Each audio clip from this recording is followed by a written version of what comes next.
What we might want to, I was just going to say, what we might want to look at is, we were talking that teachers are going to have to receive trainings. So let's just look at that for a moment and say, well, what kind of books are they going to read in order to become anti-racist? So right now, the most popular, the most well-selling or best-selling books are White Fragility by D'Angelo, and I can't remember her first name, and then there's Robin D'Angelo, and then there's Ibram Kendi, who actually has a book called How to Be Anti-Racist. Now, what people will find interesting is we keep saying that anti-racism is in fact racism. And I want to give a quote from Kendi's book. Now, this book is How to Be Anti-Racist. And he says this: "The only remedy to racist discrimination is anti-racist discrimination.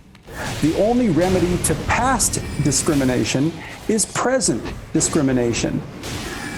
What these ideas are saying is discrimination is a good thing if it's applied to the group that is the oppressor. And in this case, it's going to be white kids at our public schools. Right, and that's all predicated on acceptance of the idea, and this, people have to understand this, that the fundamentally appropriate level of conceptualization of all human beings is their group identity, not their individual nature. And so it's okay to punish one group for its past crimes because the group is the proper level of analysis. And that's an absolutely anti-Western idea. It's the most profound, perhaps, of anti-conservative ideas, that's for sure, but it's also a profoundly anti-liberal idea in the classical sense. No group guilt. Here, there's no presumption of innocence, right? If you're the member of an oppressive group, then you're guilty. And if you're the member of an oppressed group, then you're a victim. That's right. And that's what'll be taught in our classrooms. Right. And so go ahead, Barb. Go ahead, Barb. Well, I was just going to say that although these ideas are borrowed from American writers and influencers, I have the idea, it doesn't say so in the bill, but I'm morally certain that a lot of the intense discussion and a lot of the blame laying is going to focus more on Indigenous matters, because that the Indigenous settler history is not the equivalent in fact, but it is the equivalent in terms of the moral narrative in Canada as slavery was in the United States. The original sin of Americans is slavery, and Canadians' original sin is colonialism.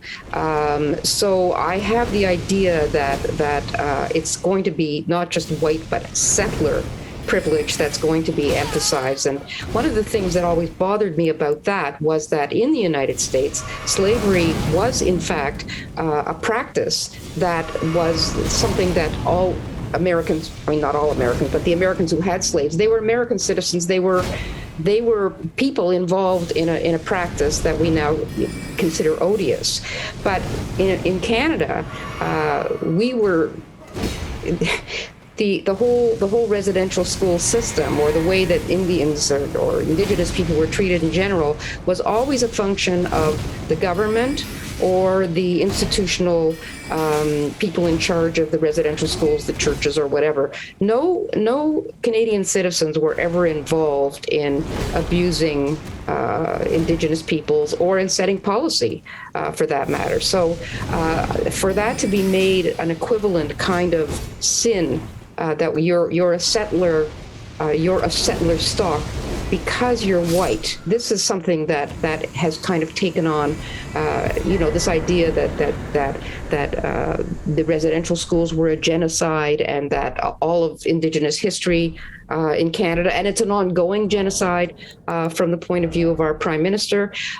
This is a narrative that I think, if you're going to push back against that in these classrooms, that too will be considered racism. And that actually I find a very disturbing kind of concept.